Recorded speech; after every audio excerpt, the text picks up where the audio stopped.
Okay. And last but not least, I know it wasn't exactly a traditional Mother's Day this year, but this guy went ahead and made it so much worse.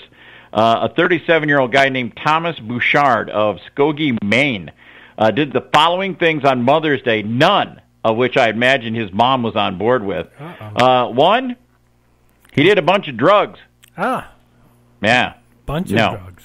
All right. Yeah, a bunch of drugs. Not the jazz cabbage or, doing the devil's lettuce. He was doing the heavy hardcore stuff. Oh, yeah, no. Yeah. That's not Get this. Day. After he did the drugs, he stripped naked. Well, those two kind of go hand in hand. That's number 2. Number 3, then he stole his mother's car. Now he's sitting on, she's got leather seats. Leather seats, leaving butt prints and butt DNA there. Crack DNA. Then he got into a high-speed... Pinstriping it. Then he got into a high-speed police chase that ended when he jumped out of the moving car in a church parking lot, naked, okay? He then ran into the church naked, and it was hosting a drive-through service at the time. It wasn't a drive-through strip club church, was it? No, it wasn't. It was an actual church. He was arrested inside the church after he got into a fight with cops. He's now facing several charges, including operated under the influence, unauthorized use of property, driving to endanger, failure to stop for police, and resisting arrest. Happy Mother's Day, Mom. And all the churchgoers, too. Exactly. Oh, wow. Didn't expect that part of the sermon. No. And I pretty much sure nobody yelled out, "He has risen." What's that little thing? All right, that's going to wind up News of the Weird. Coming up, we've got some Talking Real Metal. And then next hour, we'll talk to Simon-Wright from Dio right here on Rockin' Metal Revival. Here's your latest hard rock and metal news on Rockin' Metal Revival. All right, horns up, metalheads. It's time once again for another edition of Talking Real Metal. Get the kids out of bed. Time to get some learning on. There's the cowbell. You all know what time it is. Wake up. Get some coffee, some candy, lots of candy. Just so you can stay up and just think about stuff. They should know by now what time this happens. If they get left behind, it's not our fault, man. Yep. All right, Tesla bassist Brian Wheat to release Son of a Milkman autobiography in November. Oh, he's writing a book. Okay. Yeah. I asked Jeff Keith about that. He said he's not writing one until he's done. Yeah. You know? Yeah. Okay. That's the way I would look. I guess Halford's doing one, too. Oh, yeah. Yeah, so, I love autobiographies. I just do. I dig reading them, especially when you can get the artist, their take on what happened. You know what I mean? Yeah.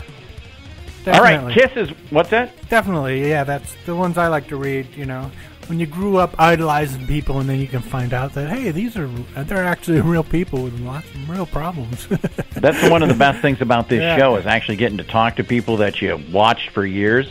Yeah. And then go, wow, they're just actual dudes. You know what I mean? Mm-hmm. All right, Kiss is working on career-spanning book of concert posters. That would be kind of cool. Yeah, they got a lot of different posters, that's for sure. That's very cool. James LaBrie on Dream Theater reunion with Mike Portnoy. Never say never.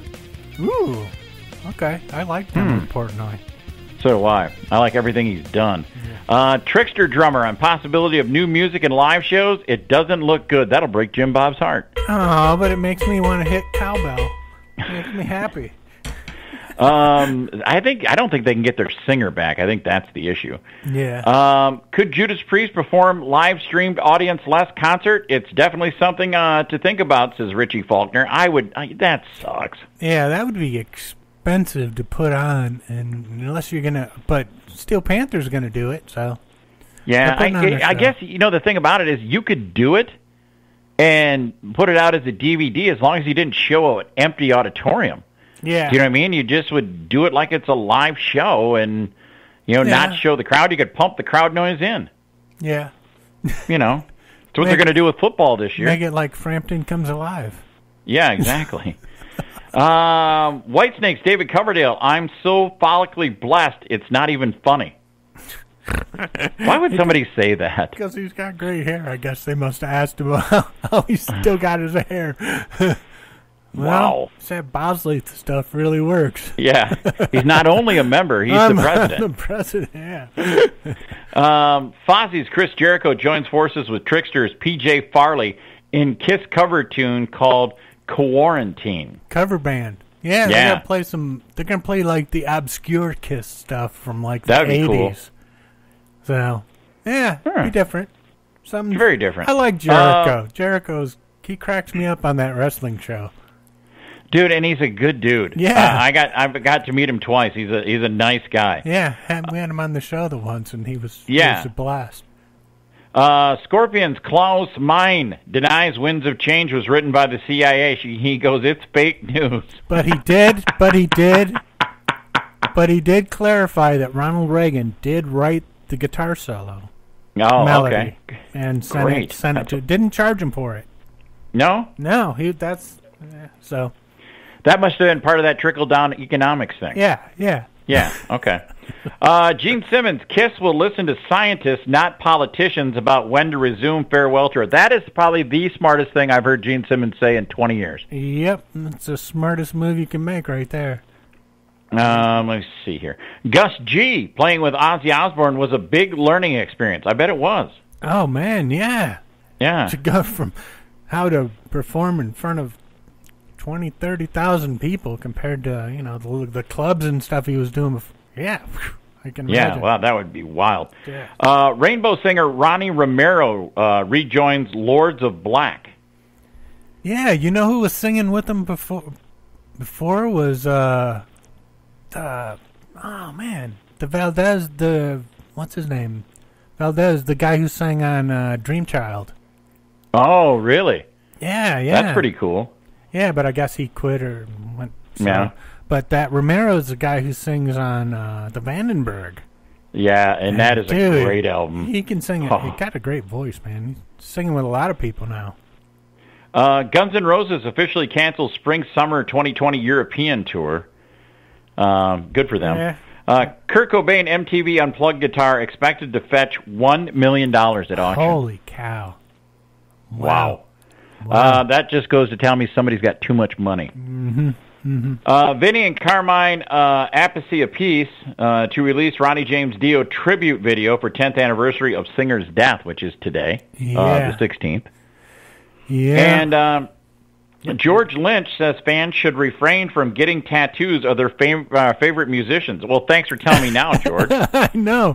And you got that big George Lynch on your chest and stomach. Yeah. And you got Ace Frehley on your arms and Kiss and all that. Yeah.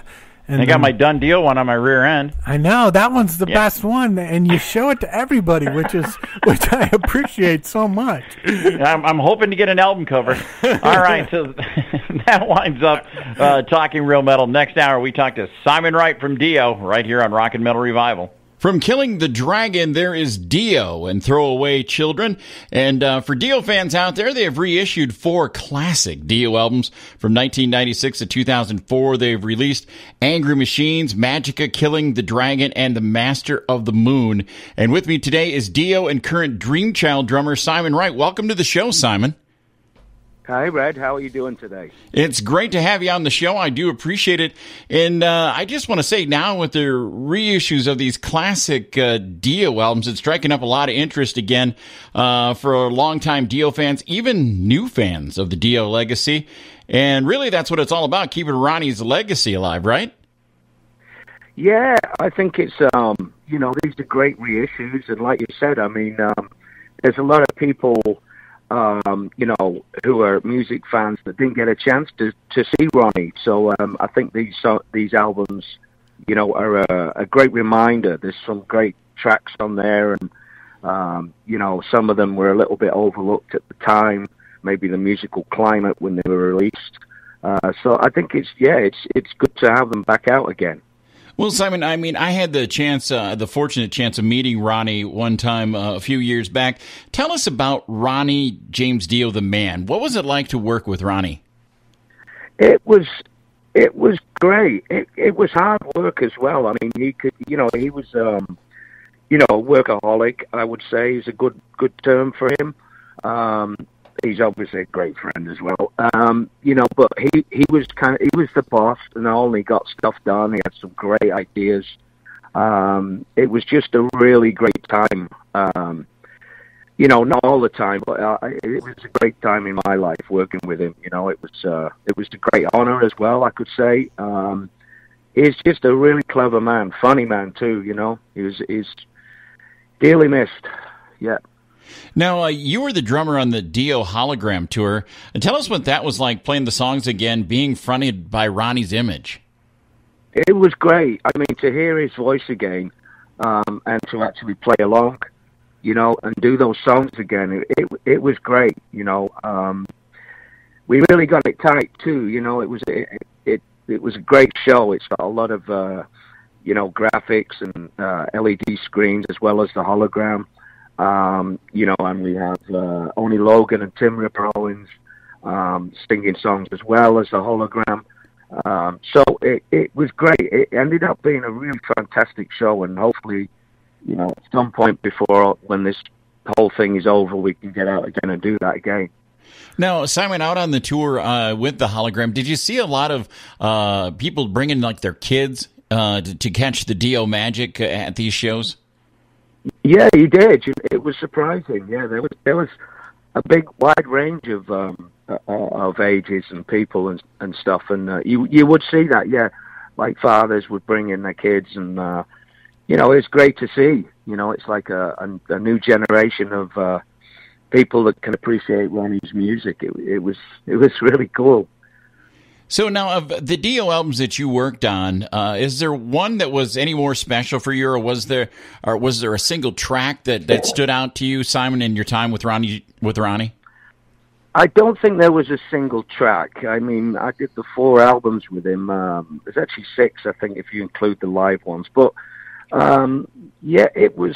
I must admit that I was a bit more involved with the album Magica, and Craig and Ronnie would do a lot of work on that at his home studio, and I was there a lot as well. And to see how all the workings of it, they would sit and just work on a little riff, and then it would turn into this monster song. It was a real pleasure to see that happening and be involved. But they're all really great albums, in one way or another. And it's great that they're out now, and remastered. So it's just all good, It's brings back good memories.